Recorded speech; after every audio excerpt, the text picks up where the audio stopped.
Hello everyone, আজকে একটা একাদশী special blog নিয়ে আসছি তোমাদের জন্য। কারণ আমি যখন পোস্ট করি একাদশীর দিন এইটা রান্নার ফটো বা কিছু খাওয়ার ফটো, তো তখন তোমরা বলে কীভাবে বানাচ্ছ, কীভাবে বানিয়েছো, আমাকে রেসিপিটা দাও। তো আমি একটা ভিডিও নিয়ে আসলাম, তোমাদের হেল্প হবে। দেখো, আমি এরকম সাবুটাকে ভেজে নিয়েছি ফার্স্টে, শুকনা করে ভেজে তারপরে মিক্সচার গ্রাইন্ডারে পেস্ট করেছি। আমার একটা ভেজ পুরা মিক্সচার গ্রাইন্ডার, যেহেতু আমার নিরামিষ রান্নাঘর আছে, তো ওখানে আমি পেস্ট করেছি। পেস্ট করে এখানে শুধু সাবু দিইনি, তার সাথে বাদামও দিয়েছি। তো এরকম করে পেস্ট করে দেখো, এটার মধ্যে আলু ম্যাশ করে দিচ্ছি। আলুটা সিদ্ধ করে নিয়েছি, আর রিফাইন্ড অয়েল দিয়েছি, আর একটু সন্দুক লবণ দিয়েছি, যেহেতু নর্মাল লবণ তো ইউজ করতে পারবো না, তাই। আর রিফাইন্ড অয়েল দিয়ে এটাকে এরকম একটা আটার মতন, যেরকম আমরা আটা ময়দার ডো বানাই, তো ওরকম করে একটা ডো বানাবো, যেরকম হয় আর কি, জল দিয়ে দিয়ে।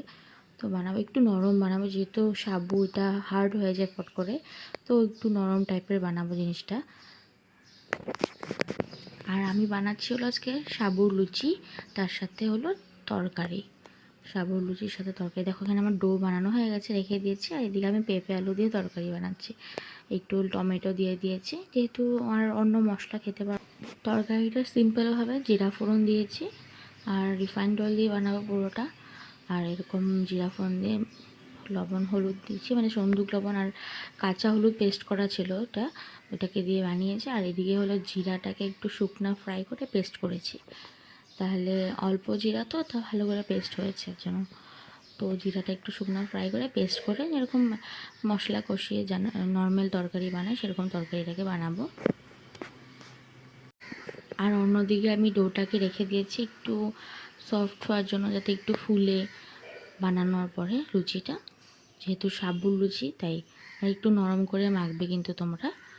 আর এরকম দেখো, তরকারি হয়ে গেছে, ঢাকা দিয়ে দিয়েছি এদিকে আমি। আর এদিকে লুচিটাকে বেলবো এখন আমি। আর একটু বেশি করে নিবে লুচির, মানে সাবুটাকে একটু অনেকগুলো কোয়ান্টিটিতে নেবে। আর এরকম বেলনি দিয়েও বেলতে পারো, বা তোমরা হাতের সাহায্যে হাতে ট্যাপ ট্যাপ করেও বেলতে পারো। তারপর এরকম কাট করে দিবে, গোল হয়ে যাবে সুন্দর।